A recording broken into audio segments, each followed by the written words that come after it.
Olá, pessoal. Professor Carlos Wilker, e vamos dar início a mais uma aula de História. Hoje vamos falar sobre a América Espanhola.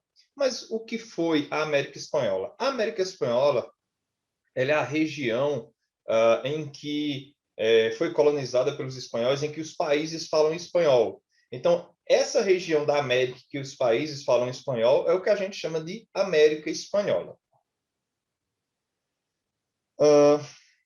Os espanhóis colonizam essa parte da América, né? Os portugueses vão colonizar aqui o território brasileiro, o Brasil, entre outros países que vão fazer parte também desse processo de colonização.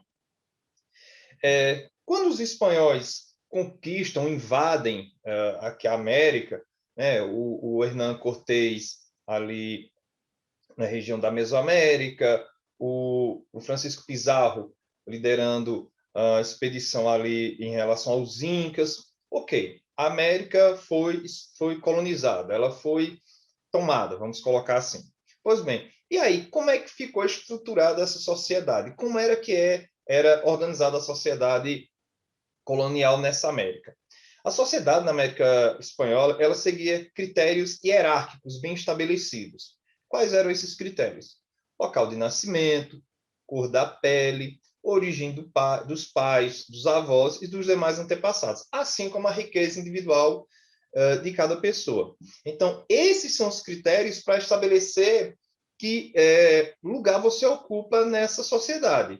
E vejam que são critérios que eles visam a manter o poder na mão dos espanhóis ou dos descendentes dos espanhóis. Porque a questão aqui, por exemplo, da cor da pele.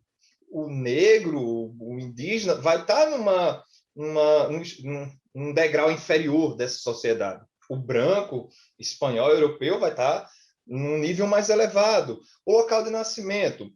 Quem nasceu na Espanha vai ter mais direitos, privilégios, poder, domínio. Quem nasceu aqui na América vai estar abaixo disso.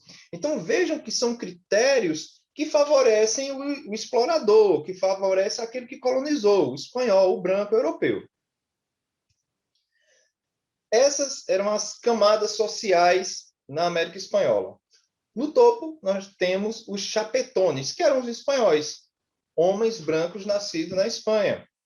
E eles eram quem detinham o poder político, os altos cargos, eles eram quem controlavam, quem detinham mais poder. Abaixo deles, nós temos os crioulos, que eram filhos de espanhóis nascidos na América, que ocupavam cargos administrativos também, como, por exemplo, os cabildos, que eram câmaras municipais. E abaixo deles temos os mestiços, que são filhos de espanhóis com mulheres indígenas. Além desses três grupos, temos os indígenas e os negros. Os indígenas ali são a maior parte da população. Então, vejam que é uma sociedade hierarquizada, é uma sociedade com níveis, vamos colocar assim, e aqui, quanto mais alto você tiver na sociedade, mais poder, domínio, privilégios você tem. Quanto mais abaixo você tiver, por exemplo, os indígenas e os negros serão explorados, escravizados, ok? Então, era assim que se estruturava a sociedade na América Espanhola. Como era que funcionava o sistema de trabalho? E aqui a gente vai com calma, porque tem alguns detalhes que a gente tem que prestar atenção. Nós temos a encomienda e a mita, ou repartimento, que são duas formas de se estabelecer certas relações de trabalho e de produção, vamos colocar assim, não no termo industrial da coisa, lógico. Vamos lá. A coroa espanhola ela incentivou a escravidão indígena a criar a chamada encomenda. O que era a encomenda? Um colono ele recebia da coroa espanhola o direito, ele era chamado de encomendeiro, de ter sob sua tutela ou sob seu controle um determinado número de índios. E ele poderia explorar esses índios em trabalhos. E o que é que esses índios ganhavam em troca? A cristianização. O pretexto era cristianizar esses índios.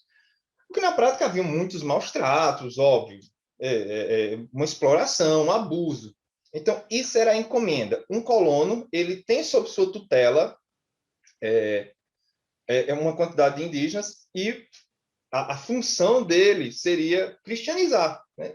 Pregar a fé cristã para esses índios. Por outro lado, nós temos a mita, o repartimento.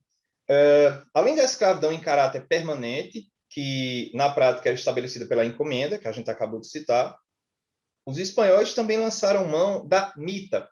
Lembrando que esse sistema ele já era utilizado antes mesmo dos espanhóis chegarem aqui, né?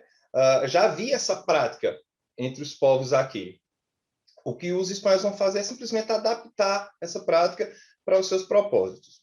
A mita, ou seja, o trabalho obrigatório periódico, já era utilizado entre os indígenas antes da descoberta. Como é que funcionava esse sistema?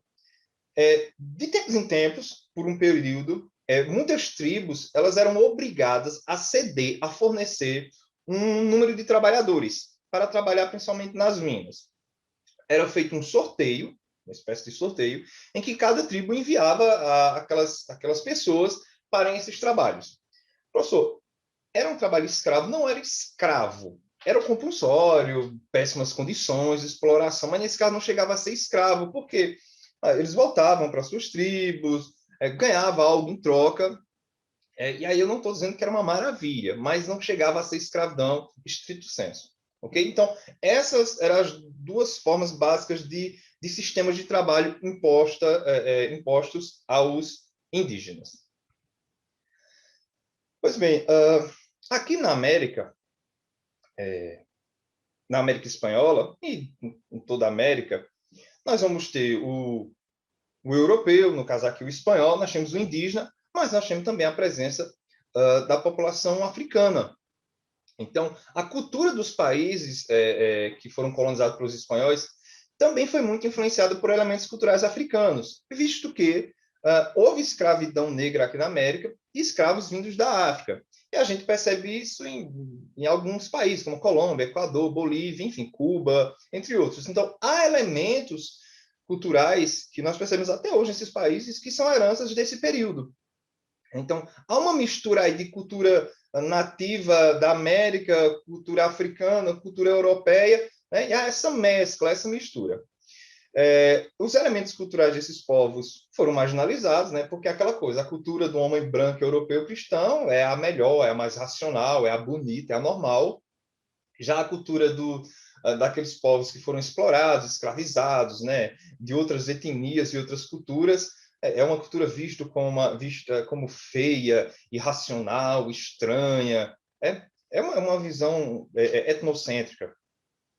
E a gente pode citar aqui algumas dessas heranças culturais, como, por exemplo, em Cuba, nós temos a questão da música, né? Dois ritmos que a gente pode citar, é a rumba e o mambo, que são ritmos que, em suas origens, têm bases de ritmos africanos.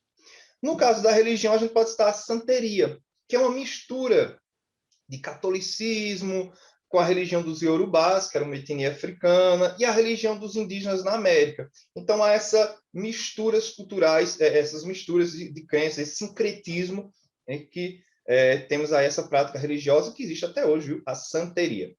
Nós temos aqui uma imagem ao lado de um carnaval de Barranquilha, que é uma cidade da Colômbia, e esse carnaval ele tem essa mescla de elementos de origem africana, que é um evento bem famoso, bem conhecido na Colômbia. E, se eu não me engano, foi declarado Patrimônio Material da Humanidade, tenho quase certeza que foi. Escola de Cusco. Né? O que foi a Escola de Cusco? Cusco, lembrem, era a capital do Império Inca, que fica localizado no Peru. Foi um núcleo artístico, né, uma espécie de escola, formado no século XVI, na cidade de Cusco. Vieram padres jesuítas da Europa para essa região, né, nessa fundação desse núcleo.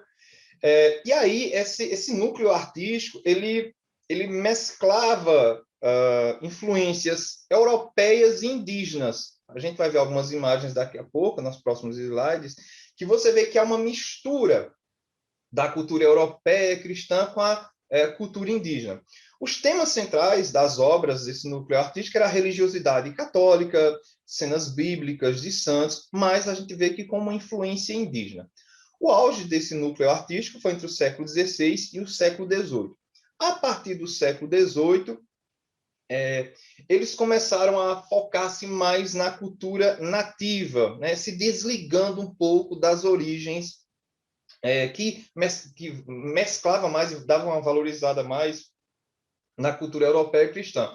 Então, eles começam a focar mais na cultura nativa. Então, há esse desligamento, esse afastamento.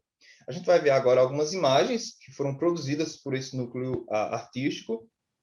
Aqui vejam imagens que fazem referência ao catolicismo, mas com alguns elementos, algumas cores, né, de influência indígena, influência aqui americana.